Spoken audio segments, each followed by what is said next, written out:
Hit me with the first question from the stack and let's get caught up. On top of the list, from my own backyard of Denver, Colorado, Mr. Ethan writes in, and thank you for doing so, Mr. Ethan.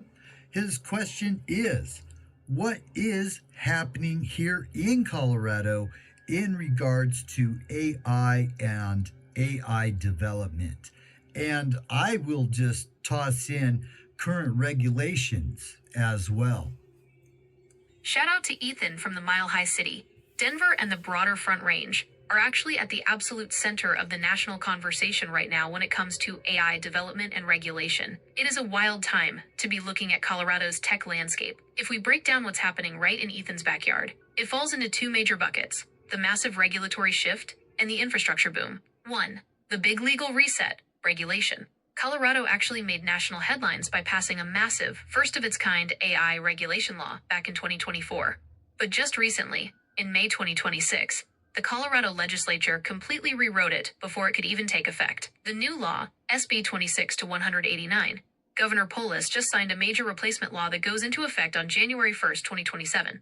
The focus: it pivots away from placing heavy compliance burdens on tech companies and focuses strictly on transparency and disclosure for what they call Automated Decision-Making Technology, ADMT. What it means for Ethan: if a company in Colorado uses AI to make a consequential decision about a person, like hiring them for a job, approving a housing application, or evaluating a bank loan, they legally must notify the consumer. Coloradans will also get the right to correct inaccurate data the AI used and request a meaningful human review of the decision if it goes against them. The Chatbot Safety Act, Colorado, also just passed a bill requiring conversational AI tools to disclose that they are AI, estimate user ages, and put up strict guardrails against harmful content. 2. The data center backlash, development and infrastructure. On the development side, tech companies are trying to build massive infrastructure in Colorado to train and power these AI models. But it's hitting a major roadblock right now. Local moratoriums. Cities and counties across the state are currently slapping freezes and moratoriums on new data center developments.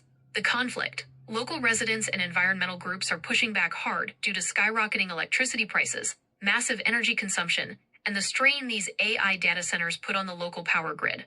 Because the state legislature couldn't agree on a statewide data center regulation bill this year, local governments are taking it into their own hands until 2027. So Ethan, Colorado is trying to pull off a massive tightrope walk. They want to be a booming hub for AI innovation and tech jobs, but the state is aggressively stepping in to make sure consumers know when an algorithm is judging them, all while the locals are trying to keep the power grid from melting down. Host, what do you think about Colorado's pivot here? Do you think focusing purely on transparency and disclosure is enough to protect consumers without killing tech growth?